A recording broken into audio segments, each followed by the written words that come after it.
Pues buenas tardes a todos en este encuentro de maestros de espiritualidad. En este año queremos acercarnos de una manera somera pero profunda a dos personajes de la vida eclesial. Uno de ellos, quizás más desconocido, pero que murió en nuestra tierra, en Valladolid, en un convento de Valladolid, Madre Ángeles Sorazu, concilista franciscana, una mujer de una gran experiencia de Dios, una mística de nuestro tiempo, con una profunda vida de comunión con la Santísima Trinidad. Acercarnos a estas figuras siempre con la atención y con el debido respeto desde la dimensión espiritual. Si algo se puede destacar de Madre Ángeles Sorazu, ahora hermana Nuria, una gran especialista, nos va a adentrar más en su vida, en sus escritos, es que fue una mujer enamorada del Señor. Y después de su conversión, toda una vida espiritual recorrió su existencia. El misterio trinitario estaba habitando en su alma. Los grandes pilares de Madre Ángeles Sorazu fueron sin duda la Eucaristía, el amor eucarístico, el amor al Sagrado Corazón de Jesús, el amor a la Santísima Trinidad y, por supuesto, el amor a la Santísima Virgen.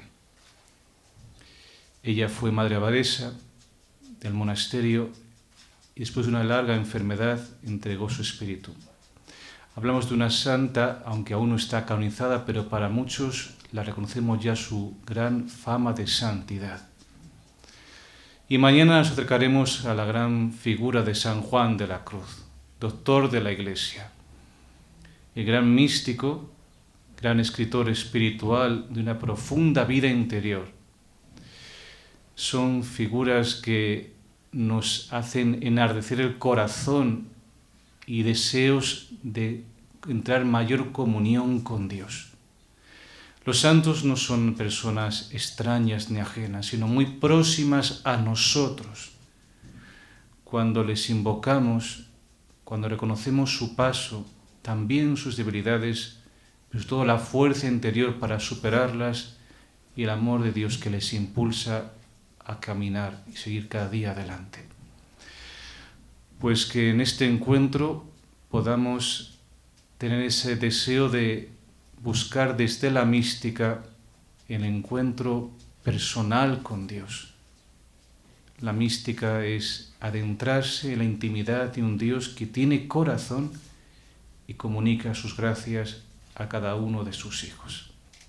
Que Santa María nos acompañe en estos 2 días, ella que es guía y maestra en la vida espiritual. Le dejo, por tanto, con la hermana Nuria, hermana de nuestra comunidad de Valladolid, conciliistas franciscanas, como decía antes, una gran especialista en Madre Ángeles Sorazu, ha escrito amplios libros sobre su vida, sobre sus escritos, sobre su espiritualidad, y es unas personas que más están apoyando en el proceso de la beatificación de Madre Ángeles Sorazu. Con todo lo que ha dicho don Julio, yo creo que es evidente que en un ratito no se puede explicar todo lo que supone la vida de la Madre Ángeles y todo lo que contiene su perfil. Entonces, simplemente me voy a limitar a describir un poquito lo que fue su vida, su biografía, y después, como el tema es maestra de espiritualidad, realmente es maestra y nos puede enseñar muchas cosas. Yo me voy a centrar en 2 aspectos para que nos podamos llevar algo a casa. Madre Ángeles escribió bastante, escribió mucho. Y bueno, pues entre otras cosas escribió su autobiografía y allí misma ella nos presenta ya lo que son los rasgos de su vida. Entonces, en la medida de lo posible la voy a dejar hablar a ella, que lo va a hacer mejor que yo. Ella nos deja el testimonio, nos empieza diciendo: nací en Zumaya, en Guipúzcoa, que es una localidad preciosa al lado del mar, el 22 de febrero de 1873. Y al día siguiente, el día 23, fui bautizada en la iglesia parroquial de San Pedro Apóstol, donde recibí más tarde el sacramento de la confirmación. Se conserva la pila bautismal en la que ella fue bautizada. Nosotras la consideramos pues, una reliquia también para nosotras. Nos dice, pertenezco a una familia pobre constituida en su mayor parte de pescadores. Nos da los nombres de sus padres, de sus abuelos, no los voy a leer aquí, pero ella da todo tipo de datos. Y dice, pocos días después de mi nacimiento, para sustraernos al peligro que amenazaba la villa con motivo de la guerra, mi padre nos llevó al establecimiento de baños de Cestona, donde estuvimos allí cerca de 2 años. Los años 3º, 4º y 5º de mi infancia estuve en Zumaya, donde asistí a la escuela de párvulas de las Carmelitas de la Caridad. Las hermanas Carmelitas de la Caridad de Zumaya han tenido la gentileza de facilitarnos para el archivo pues, fotografías de aquel colegio, de aquella época, y para nosotras también ha sido bueno, pues un dato importante. Lo hubiéramos mostrado, pero bueno, se queda para otra ocasión. Siendo de 5 años, mis padres perdieron los pocos bienes que poseían y para facilitar la compra y transporte del pescado que mi padre vendía en Tolosa, la familia se domicilió en San Sebastián, donde estuve hasta los 11 años, en compañía de mi madre y mis hermanos. Mi padre vivía en Tolosa y nos visitaba cada 3er o 4º día. Durante nuestra estancia en San Sebastián, visitó Dios nuestra familia con largas y penosas enfermedades.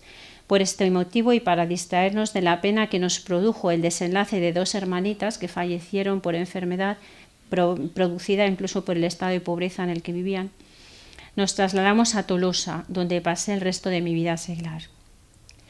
En mi infancia y adolescencia padecí varias enfermedades de carácter grave y de larga convalecencia, y casi siempre viví padeciendo física y moralmente. Sabemos que después de los 11 años, cuando ella sale del colegio, ella empieza a trabajar como obrera en una fábrica de boinas, que era lo que había allí en Tolosa en aquel momento. Nos facilita el nombre de su familia, el nombre de sus hermanos, y nos dice, al hablar de su familia es muy bonito leer esas páginas de su autobiografía, porque refleja una familia muy cristiana, un ambiente muy sano. Y yo creo que la familia entera es maestra de espiritualidad también para nuestros tiempos, ¿no? Es una referencia para lo que es una familia cristiana. Se percibe que la pobreza, la enfermedad y otras dificultades que tienen las viven en la confianza en Dios. Se respira ahí en esas páginas el amor que se tenían entre ellos, tanto a nivel humano como cristiano. Dice, fuimos 7 hermanos, servidora fui la 3ª, me llamaba Florencia. Nos queríamos mucho los hermanos y nos divertíamos juntos, dentro y fuera de casa. José Manuel, su hermano mayor, ingresó en la orden franciscana como aspirante primero en Zarauz, perteneciendo después a la provincia de Santiago, en Galicia. Y permanece por petición suya en los santos lugares en calidad de hermano lego. Venía cada 10 años y siempre visitaba a su hermana. Yo cuando leo esto me sonrío porque siempre visitaba a su hermana, pero venía cada 10 años. O sea, quiere decir que en su vida la visitó 2 o 3 o 4 veces. Tampoco es que sea siempre, ese siempre es entre comillas. En el monasterio, en nuestra casa, conservamos una imagen de la Virgen Niña que fue adquirida por la Madre Ángeles cuando ella era abadesa y que se bendijo en Tierra Santa por mediación de su hermano. Es una imagen muy bonita de la Virgen que, bueno, pues la conservamos también con especial afecto en casa. Ya cuando es pequeña, ya en su infancia, encontramos algunos brotes ya de esta predilección que Dios tiene hacia ella, porque se ve adornada de gracias sobrenaturales, algo así como, por ejemplo, la conciencia que tiene, ella dice a los 3 años, nos llena de admiración, ¿no? Porque a los 3 años, ¿qué puede percibir una niña? Pero dice que ella tuvo entonces un claro conocimiento de lo que es el pecado. Y ya exteriormente, pues es una persona, dice ella, que le gustaba retirarse, permanecer en silencio y que era muy recta en el obrar. A esa edad, bueno, pues no deja de ser asombroso. A los 6 años nos dice que tuvo una experiencia muy intensa de la grandeza y la bondad de Dios, descubrió el amor de Dios. Y a los 9 años hizo un propósito firme de ser santa. Pero como aquello le parecía que era muy grande para ella, claro, tenía 9 años, decidió que sí que iba a ser santa, pero cuando fuera mayor de edad. Entonces lo pospuso para cuando cumpliera 25 años y entonces ya le dijo al Señor, cuando tenga 25 años me pongo a ser santa, mientras tanto me supera esto. Recibe su primera comunión a los 11 años y a partir de ahí empieza a vivir una vida especialmente de piedad. Ella va creciendo humana y espiritualmente, va venciendo dificultades, luchas propias de su edad. Ella escribe en su autobiografía de una forma muy espontánea y muy sencilla, con mucha naturalidad. Quizá ella nunca pensó que la autobiografía iba a ser leída y divulgada. Ella escribía pues porque le habían mandado y mientras ella vivió, la autobiografía no la vio nadie. Aquel escrito, ella lo conocía, lo había escrito, se lo había entregado a su director espiritual, pero nadie tenía conocimiento de ello. Ella nunca dio a leer, otros escritos sí los dio a leer, pero esto no lo dio a leer nunca a nadie. Y por eso quizá en ese tono familiar y sencillo escribe y cuenta anécdotas muy graciosas, pero al mismo tiempo ya muy simbólicas de lo que ella iba viviendo. No les voy a aburrir aquí contándoles anécdotas porque si no estaríamos hasta las jornadas del año que viene y eso no puede ser. Pero ella se iba descubriendo una y otra vez una llamada del Señor. Iba a entrar en otro monasterio, al final providencialmente, ella cuenta todos los detalles, pero no me voy a parar aquí, pero providencialmente ella conoce el monasterio de la Concepción en Valladolid y se decide a entrar ahí. Hace su entrada el 26 de agosto de 1891.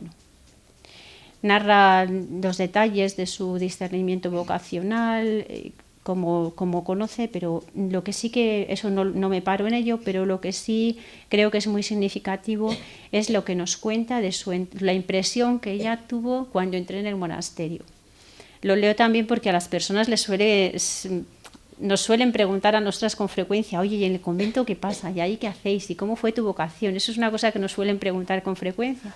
Entonces, bueno, pues el testimonio de ella es este. Cuando entré en el monasterio, experimenté una felicidad divina inexplicable, un deseo ardiente de santidad, un descanso muy grande, como quien estaba en su centro y poseía su anhelado fin. Ella estaba centrada. Cuando leyó por primera vez la regla de la orden en la que se contiene nuestra espiritualidad y la forma de vida, ella quedó enamorada de este camino.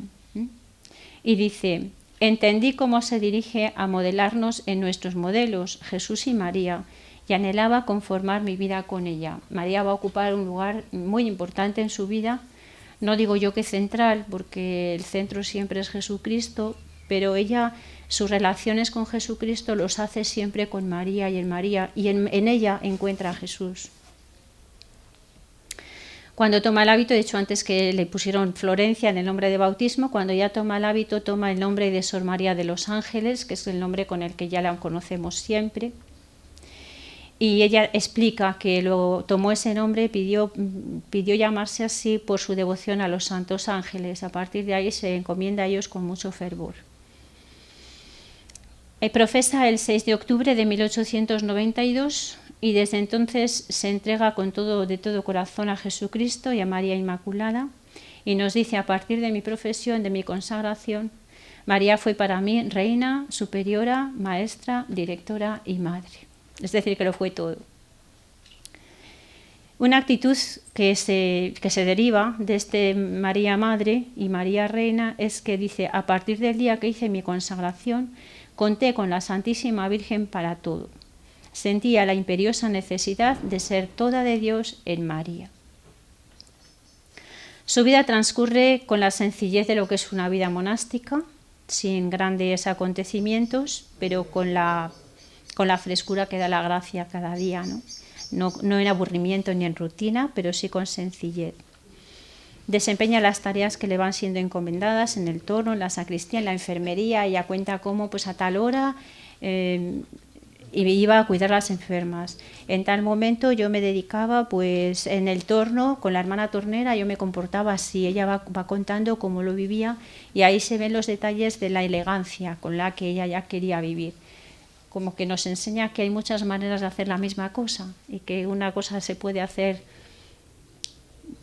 desde diferentes niveles y motivaciones. Ella siempre vive con mucha generosidad y con mucha fidelidad. Aparentemente en el exterior pues es una monja más, pero interiormente ella va creciendo, se alimenta del catecismo y se alimenta de, de los escritos de otra religiosa nuestra, que es la Madre María de Jesús de Ágreda, y que tenía especialmente la mística Ciudad de Dios. Ella la lee mucho y allí aprende, se va alimentando para integrar y asimilar cada vez más la espiritualidad mariana. Resalto lo del catecismo también porque ella tenía una profunda adhesión a la doctrina de la Iglesia, al credo, y muchas veces he pensado, esto ya es un comentario mío, pero creo que muchas veces he pensado que en aquel momento pues no era tan fácil como ahora para nosotros acceder a los documentos del magisterio, ¿no? Ahora pues el Papa nos regala una carta o una encíclica y el mismo día que se publica la tenemos en internet y nos la podemos descargar y la disfrutamos. Pero en aquel momento pues no había internet, no había todas estas facilidades y ella no tenía esta posibilidad, pero pienso que con las actitudes que ella refleja y con la sed que ella tiene y con lo que disfruta ella del catecismo y de todo lo que va recibiendo de la Iglesia, creo que es un estímulo también, un ejemplo para nosotros a la hora de acoger lo que la Iglesia nos regala en cuanto a documentos y en cuanto a enseñanza. Nos cuenta cómo va viviendo, va creciendo en la oración y en la vida de sacrificio y de penitencia. Y nos cuenta, vive mucho al ritmo de la liturgia, del tiempo litúrgico, que ahora se nos insiste tanto, pero que ya lo había descubierto. Y nos va contando en su escrito autobiográfico cómo vivía cada tiempo litúrgico, cómo vivía el Adviento, cómo vivía la Navidad, cómo animaba a sus hermanas de comunidad a vivir cada uno de esos tiempos. Las incluso celebraciones que preparaba, cómo termina. Ella vivió el tránsito del siglo XIX al siglo XX, cuenta cómo animó a sus hermanas a vivir esa noche, de pasar de un siglo a otro.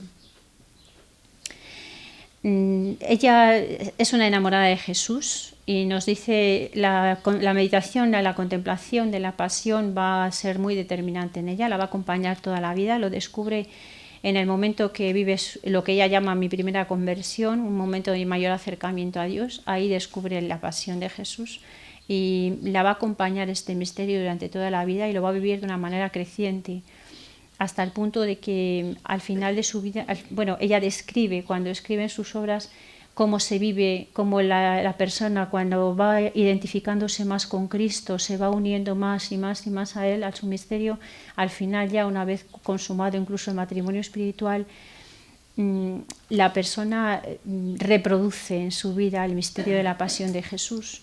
Y ella, cuando narra cómo muere una persona identificada con Cristo, viviendo el misterio de Cristo, sin ella saberlo, está describiendo lo que después será su muerte. Ella, leyendo aquellas páginas y sabiendo ya cómo fue el desenlace, pues es que es exactamente lo que ella vivió. Ella ya lo iba escribiendo antes. Ella vive en 1893 una intensa purificación interior. El Señor la va preparando, la pone en oscuridad, en sequedad. Ella vive eso toda su vida, pero los momentos de dificultad sobre todo los vive muy apoyada en María, y María se convierte en su refugio y su consuelo. Y dice ella, que creo que esto también nos puede servir: María no me quitaba la prueba, que a veces recurrimos al Señor y a la oración para que nos libere de las cruces. Y dice ella, a mí María no me sacaba de la oscuridad, que va, me metía más adentro. Pero lo que hacía María era ayudarme a aprovechar más esa situación de purificación en la que Dios me ponía. Y dice ella, cuando contamos con María, padecemos menos y aprovechamos más. Por tanto, yo creo que vale la pena, ¿no? Porque como la dificultad, de todas formas hay que pasarla, con María aprovechamos más. Bien, una vez que ella termina de vivir esta noche purificadora, que la describe muy bien, con mucha claridad, y como la fue viviendo, el Señor le regala lo que llamamos el desposorio espiritual. Lo vive el 25 de septiembre de 1894. Es una fecha memorable para ella. Dice que a partir de ese momento, todos los años celebraba esa fiesta, celebraba ese día como fiesta. Y bueno, es un momento en la que ella percibe que Dios se le entrega como torrente. Dice, hace la descripción de como si un torrente de agua me inundara. Después, cuando habla del matrimonio espiritual, va a utilizar la imagen del fuego, pero aquí en el desposorio utiliza la imagen del agua. nos explica después cómo lo vive y de este momento nos dice cómo aquella experiencia de Dios que se le entregaba y que se derramaba en ella la deja impregnada de caridad. Y dice que a partir de ese momento miraba a los demás con los ojos de Dios. Y yo creo que esto es muy, muy gráfico también, porque cuanto más nos acercamos a Dios, pues más crecemos en el amor fraterno y en la comunión con los demás. Y la comunión ya empieza a ser mucho más profunda, mucho más honda. Ella llegó incluso a leer la conciencia de las personas, ella sabía lo que había dentro de la persona que tenía delante. Y dice, pero siempre me lo daba el Señor para poder ayudar más a esta persona, nunca la juzgaba y menos la condenaba. Decía, siempre para ayudarla. Cuando ella se da cuenta de que está viviendo, ha sido elevada a un grado de intimidad con Dios tan fuerte, se siente indigna de esto. Y entonces no tiene a quién consultar, no tiene a quién contar lo que le está pasando. Ella nunca fue propensa a contar sus experiencias, con lo cual incluso no quería tener director espiritual para no tener que contar lo que le estaba pasando. En esto no la sigan, ¿eh? Pero ella lo que quería era, no quería hablar de ella, quería tenerlo, bueno, pues no quería que la tuvieran por una persona diferente o extraordinaria.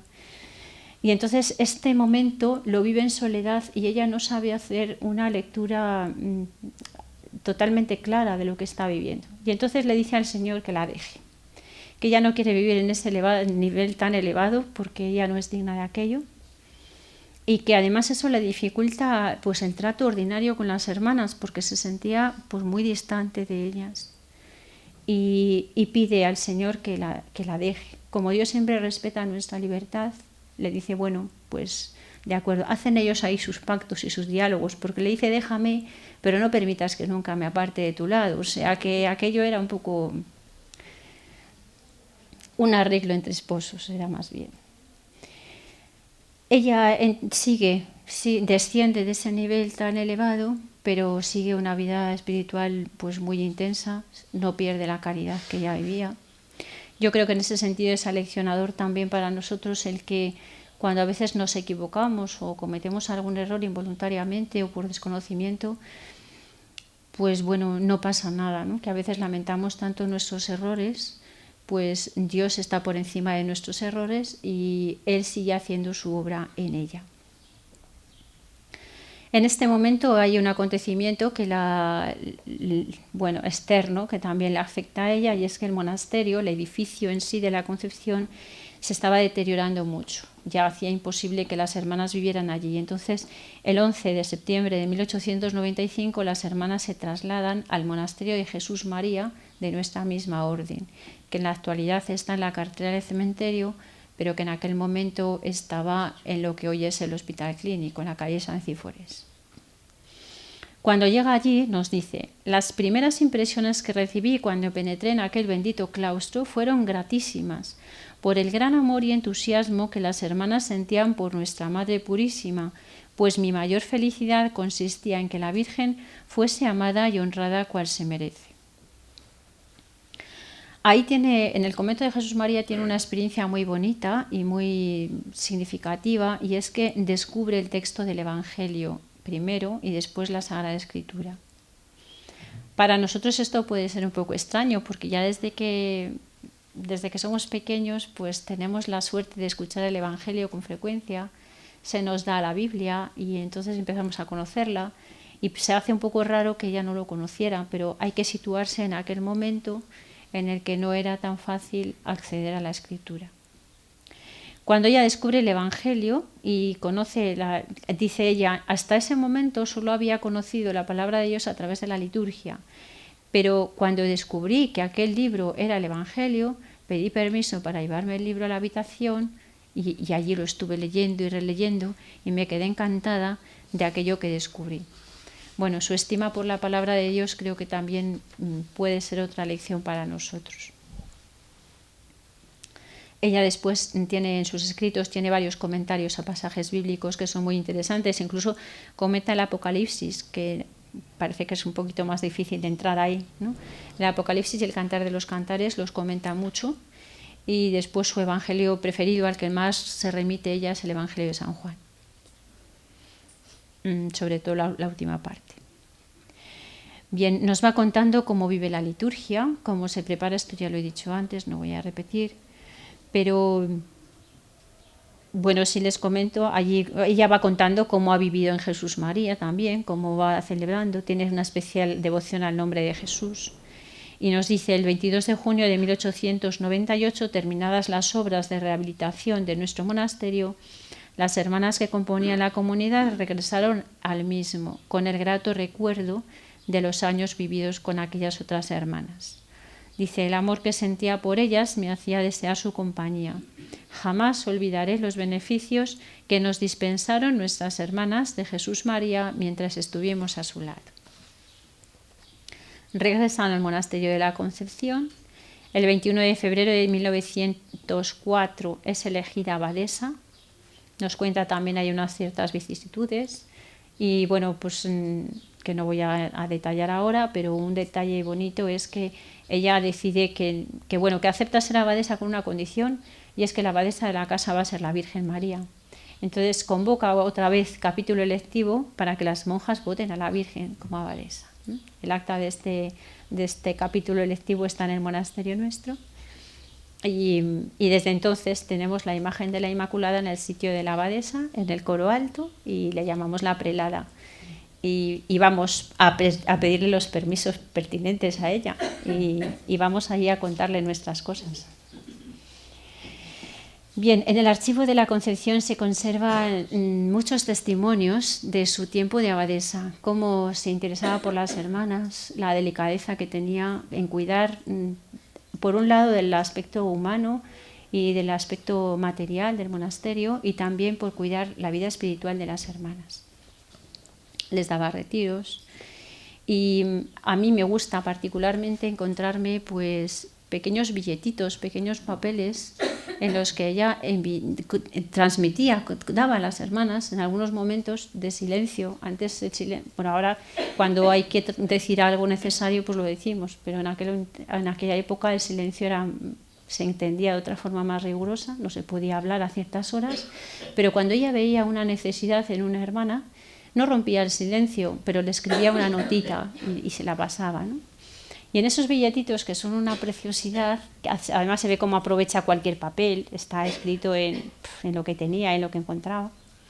Y en esas notitas pues le dice, por ejemplo, mira, veo a esta hermana un poco triste, mira, dile, le dice a la vicaria, dile a la hermana tal que pase por la huerta, que duerma bien y que esté muy contenta porque Dios y la Virgen la quieren mucho, díselo de mi parte. Entonces se ve un poco como el alto nivel espiritual que tenía, pero a la vez la dimensión humana y la fraternidad tan intensa que vivía. En julio de 1907 comienza otra purificación interior más intensa incluso que la que ha vivido antes y que la prepara para lo que llamamos el matrimonio espiritual. Ella cuenta cómo lo recibe el día 10 de junio de 1911 y nos cuenta detalles en una carta que escribe a su director, para entonces ya sí que lo tiene. Cuenta cómo ha vivido aquello. Ella recibe la donación, las 3 personas divinas se le entregan, pero lo hacen por mediación de María. Cuando ella ve que se le quieren entregar, le pide a la Virgen que la prepare y que ella misma, que sea María, igual que María nos dio a Jesús, que sea María la que le dé el recibir a las 3 personas divinas en ella. Ya he dicho antes que la experiencia que ella describe, por utilizar alguna imagen, porque realmente son experiencias indescriptibles, pero la imagen que ella utiliza es la del fuego. Sentía un fuego que me quemaba por dentro. En la Navidad de 1920, ella hace unos ejercicios espirituales de 40 días con intención de prepararse ya para el cielo. El 21 de marzo de 1921, ella confía a una de sus religiosas más íntimas que ya presiente muy cercana a la muerte. Entiendo el estremecimiento que le causaría a la hermana recibir esta confidencia, puesto que la querían enormemente.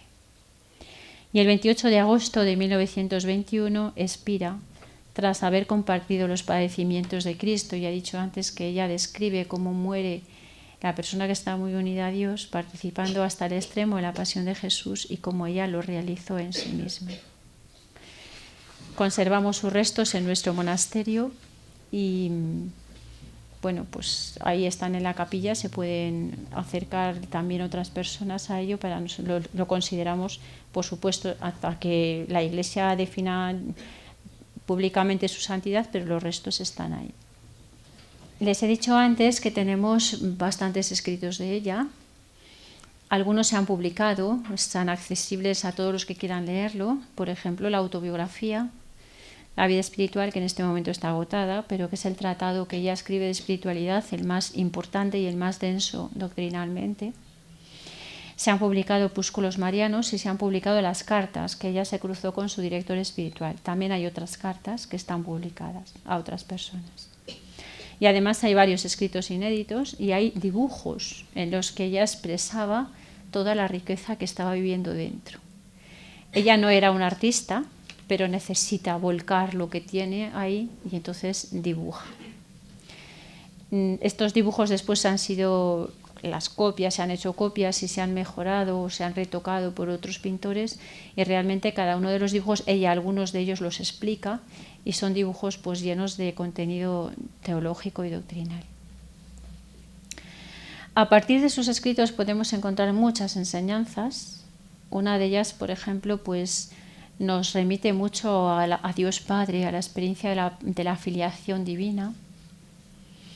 Ella nos refleja a un Dios que ama infinitamente. Ella personalmente se siente amada, pero que también ama infinitamente a la humanidad.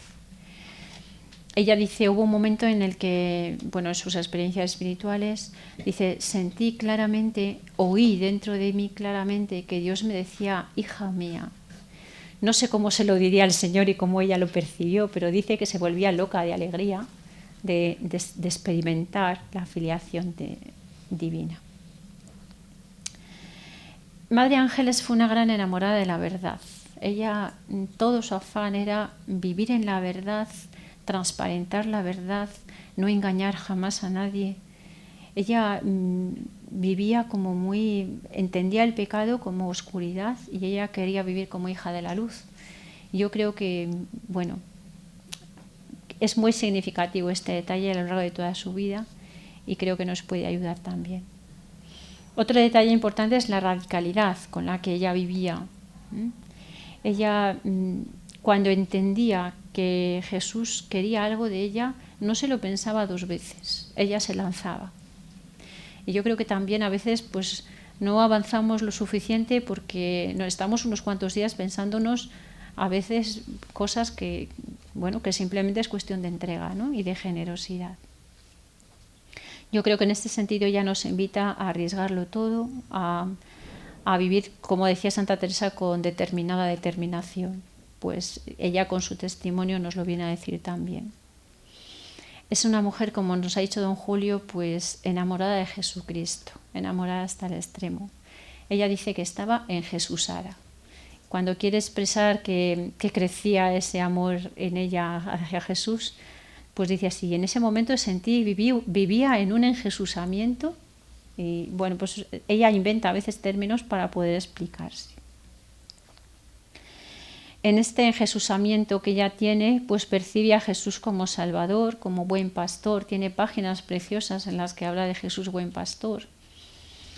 Ella es una enamorada de la encarnación. Cuando ella comprende lo que significa que Dios haya querido, el Padre nos haya regalado al Hijo y que el Hijo haya querido tomar nuestra naturaleza humana, ella queda tan impresionada que dice, escribí en las paredes de mi celda, supongo que lo haría en papeles, pero puse en las paredes de mi celda, el Verbo se hizo carne y habitó entre nosotros. Dice, vivía repitiendo esta frase una y otra vez y agradeciendo el misterio de la encarnación. A partir del momento en el que ella comprende esto, dice que todos los días hacía lo que ella llama el ejercicio del agradecimiento por la encarnación del Verbo. Contempla a Cristo Rey, a Cristo Mediador, y ya he dicho antes que muy especialmente la pasión de Jesús fue muy significativa para ella. Todo esto lo vive en la Eucaristía, por ejemplo, el Jesús Buen Pastor, y lo vive vinculado a la Eucaristía, y descubre a Jesús Buen Pastor en el Sagrario, y tiene vivencias eucarísticas muy bonitas. Y es muy aleccionador y muy bonito ver, por ejemplo, cómo se preparaba ella para la Eucaristía. Y nos lo cuenta. Cómo se preparaba para comulgar, que entonces en un tiempo de su vida no se comulgaba diariamente, después ella vive esa transición de poder recibir la Eucaristía todos los días. Cuenta ella cómo se preparaba para comulgar, cómo comulgaba y cómo daba gracias después. Y dice, y el día que podía comulgar era para mí un día de gran fiesta.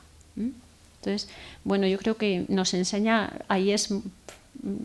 muy bien a vivir este misterio. Y ella es especialmente también devota del Espíritu Santo, habla mucho del Espíritu Santo porque dice, Él es el que realizó la encarnación en las entrañas de María, gracias a Él tenemos a Jesucristo, lo experimenta como volcán y como fuego, ella describe el momento de la encarnación y ve siempre al Espíritu Santo muy vinculado con la obra de Dios en María. Como tenía que elegir entre todo lo que ella nos decía, pues entonces me quedé con dos aspectos para que nos llevemos algo a casa, ¿no? Si yo tuviera que describirla como maestra de espiritualidad o teniendo que elegir, pues me quedo con maestra de oración y maestra de vida mariana. Yo creo que toda su vida fue un camino, un avanzar en vida de oración y lo hizo siempre con María. Entonces, por un lado la oración y por otro lado María Inmaculada. En este caso digo Inmaculada, pues nuestro carisma, y ella profundiza enormemente en este misterio.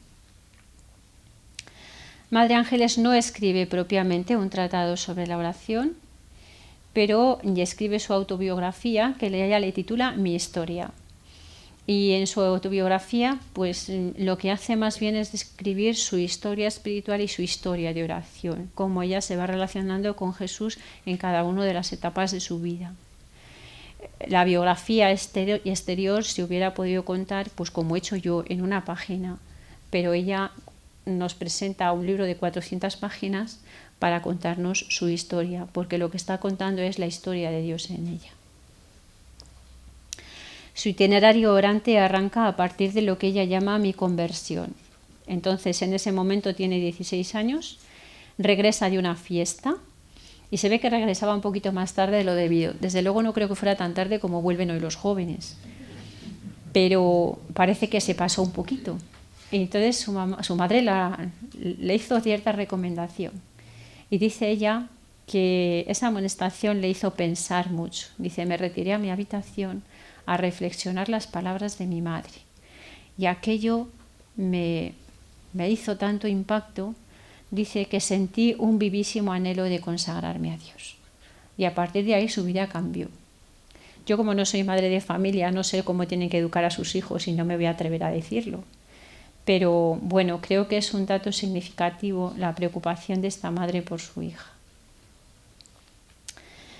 Ella rompe en aquel momento, aquello le debió de impactar tanto, que rompe con sus compromisos mundanales, dice ella, utilizo esta expresión porque la usa ella, si no quizá no lo haría, y dice una confesión general, dice ella, mi conversión fue obra del corazón de Jesús.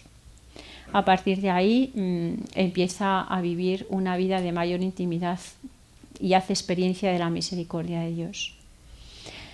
Y nos dice cómo nos da un horario de cómo a partir de ahí empieza a organizarse ya la vida, dedica amplios espacios de la jornada a la oración y durante el trabajo, en el tiempo que no puede dedicarse a orar, dice, yo hacía el ejercicio de la divina presencia o de la presencia de Dios. Hago un paréntesis y les recuerdo que en este momento ella todavía no era monja. Ella era una chica de 16 años. Por tanto, esto que hacía ella, la vida de oración, pues nos puede servir a todos los que estamos aquí. Es una etapa en la que rebosa felicidad, dice ella. Quería que nuestro Señor, dice, gozaba yo tanto, que entonces practicaba la oración de intercesión. Lo que yo vivía me hacía pensar en los demás y dice, quería que Dios nuestro Señor atrajese a todos a su santo amor, como lo había hecho conmigo, porque quería compartir mi felicidad. la experiencia que ella nos da es una experiencia de felicidad y de dicha.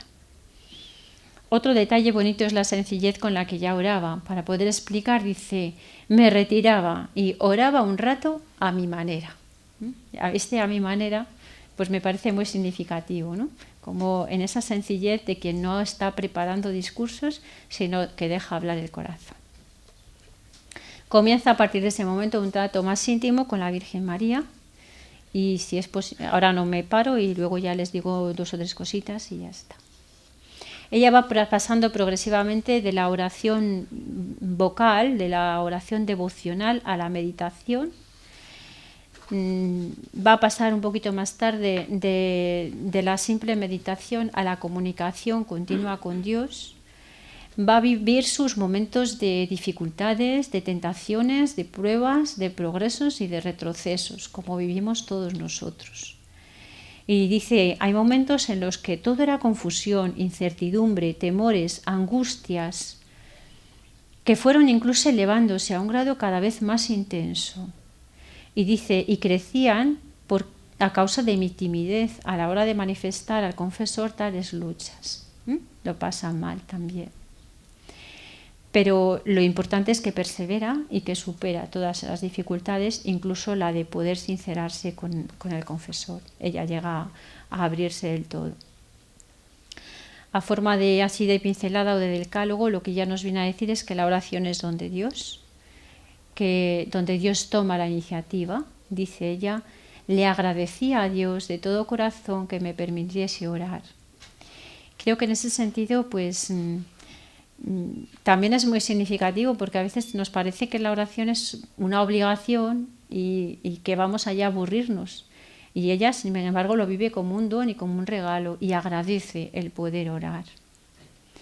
La oración para ella es una fuente grande de felicidad. Dice, no puedo expresar lo que gozaba mi alma en el trato con Jesús. Es el encuentro de 2 búsquedas. Dios que la busca a ella y ella que busca a Dios también por ambas partes con una sed insaciable. Se ve como Dios la busca, la llama, la persigue como nos hace a nosotros. Y ella responde también buscando a Dios. Cuando hay ese encuentro, se produce la oración. La oración es también alianza de amor. A partir de ahí, según ella va creciendo y va entrando en más intimidad con el Señor, dice, me dijo Dios que Él es mi padre, mi madre, mi esposo, el ser más íntimo, familiar y amante de mi alma, con una relación de intimidad mucho más profunda incluso que las relaciones que se pueden establecer entre nosotros. La oración es también escuela de conocimiento de Dios. Dice, Dios será mi consejero y mi guía, mi padre, mi madre, mi providencia, mi protección. Dios será mi todo. Y a partir de ahí, en Dios, descubre ella su propia identidad.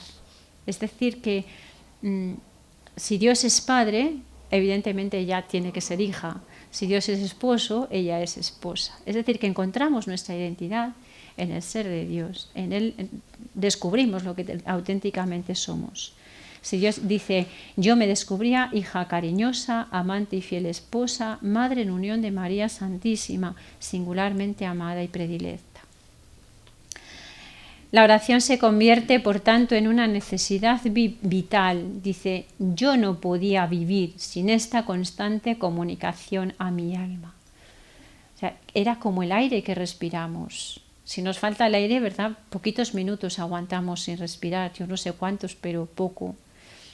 Pues ella igual, cuando le falta la comunicación con Dios, es el aire que ella respira y no podía vivir.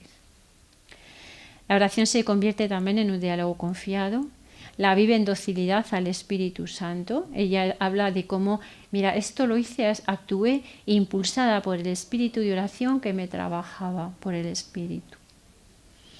Vive en comunión eclesial continuamente, ora por la Iglesia, la oración de intercesión es muy intensa en ella. Y vive la oración también como expresión de gratitud. Ella da gracias a Dios por los sacramentos, por el misterio de la Encarnación, ya he dicho antes, por la pasión de Jesús, por las obras que realiza en María. Su corazón se deshace en agradecer. Bueno, me paso algunos detalles porque no quiero abusar de su bondad para nada. Y lo que sí que me gustaría era pues simplemente dar algunos detalles sobre la vida mariana. Y tampoco me voy a extender, simplemente expresar algo que encontramos en sus escritos y que creo que es muy significativo y nos puede ayudar. Cuando hablamos de la vida mariana, devoción mariana, vida mariana, pues entonces pensamos, a ver, lo primero que nos viene a la cabeza es rezar el rosario, hacer el ejercicio del mes de mayo, de las flores que decimos, la consagración a María, es lo primero que nos viene, ¿no? Y yo no digo que no haya que hacerlo, es bueno y es necesario, pero lo que ella nos insiste mucho es en cómo María nos busca también. No solo Dios nos busca, es que María nos busca y es nuestra madre y se interesa por nosotros que somos sus hijos. Dice, ella tiene un escrito muy bonito en el que lo escribe en forma de diálogo. Y entonces María habla y el alma le contesta, la persona le contesta. Y es bonito ver en los labios de María cómo oímos, escuchamos esta sed que tenía Dios de María de nosotros. Le dice que quiere establecer una relación personal con cada uno de sus hijos, que nos busca María para descubrirnos los tesoros que Dios nos tiene preparados, que si nos acercamos a ella, ella quiere regalarnos las gracias que Dios nos ha preparado. Y dice, me encontraréis a cualquier hora que me busquéis, con mis brazos abiertos para estrecharos sobre mi corazón. María es nombrada como madre cariñosísima. De ahí así se deriva la vida de consagración, y una consagración entendida no solo como oración vocal, sino como entrega de la vida. Ella le dice que la vida mariana es inspirarse para todo en la Virgen María, conformar nuestra conducta y nuestras actitudes con la vida de María. Y dice, concebí un plan de vida que observé con toda fidelidad, una consagración y abandono a la Virgen, con la Virgen a Jesús y con Jesús a Dios, todo a cuyo servicio puse mi felicidad. Entonces ella se entrega a María incondicionalmente, le dice, te doy mis ojos, te doy mis... Tiene varios escritos de consagración, son todos muy bonitos, varias consagraciones.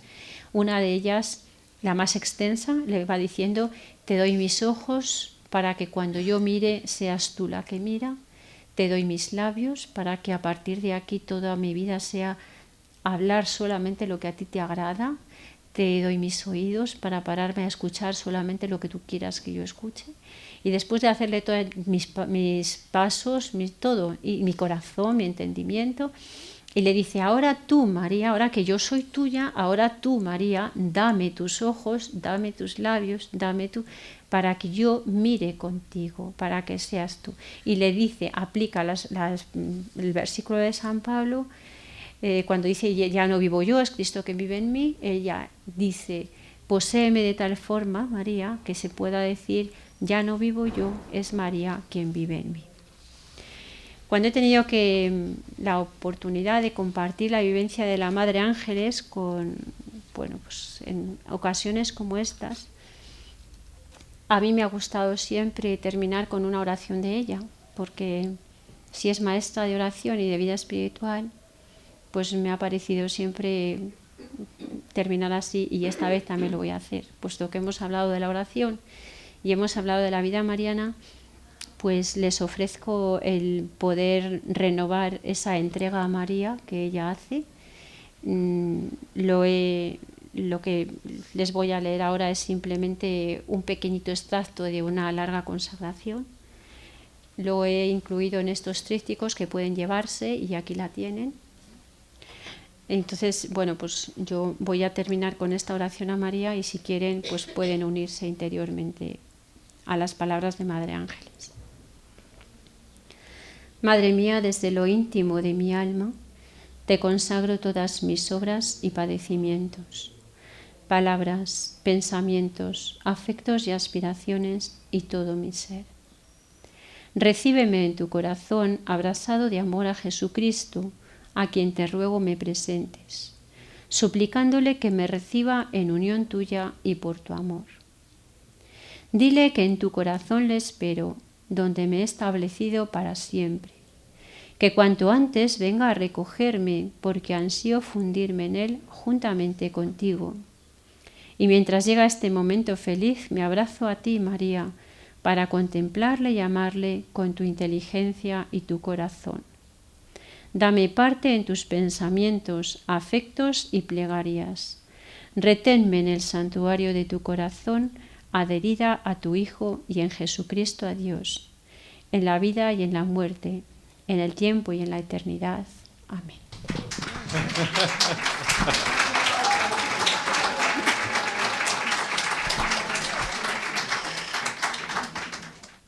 Yo quisiera preguntarle a la hermana Nuria, en nuestra iglesia actual, ¿qué puede decirnos Madre Ángeles Sorazo? Yo sé que también Madre Ángeles Sorazo tenía un gran amor a la iglesia y el Santo Padre.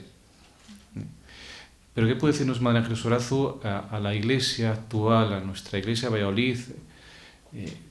¿Cuál sería su palabra en sus labios, hermana Nuria? Un poco arriesgado, pero ¿cuál sería la palabra de Ángeles Sorazo para nuestra iglesia actual?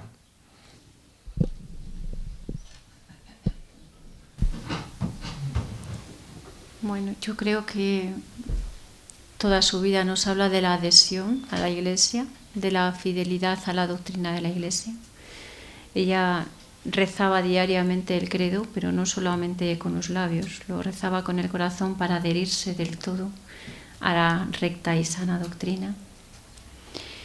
Ella además vive con mucha fuerza la oración de intercesión.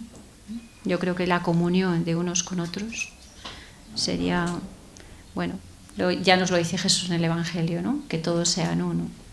Entonces ella vive una comunión muy fuerte con todos y cada uno. Vive una comunión muy fuerte también con las necesidades de la humanidad. Y lo que sobre todo transmite es el dolor de Dios cuando nos olvidamos del amor que nos tiene. Y también dentro de la Iglesia nos puede pasar, ¿no? Ella experimenta en esas confidencias que Dios tiene con ella. Hay un grito desgarrador, que yo creo que es para la Iglesia también, que dice, mis hijos, le dice Dios a ella, mis hijos, mis pobres hijos, no me aman, no conocen el amor que yo les tengo. Y a mí me causa pena ver que incluso dentro de la Iglesia algunos miembros, algunos bautizados no son conscientes del amor que Dios nos tiene y de lo mucho que recibimos de la Iglesia a través de los sacramentos.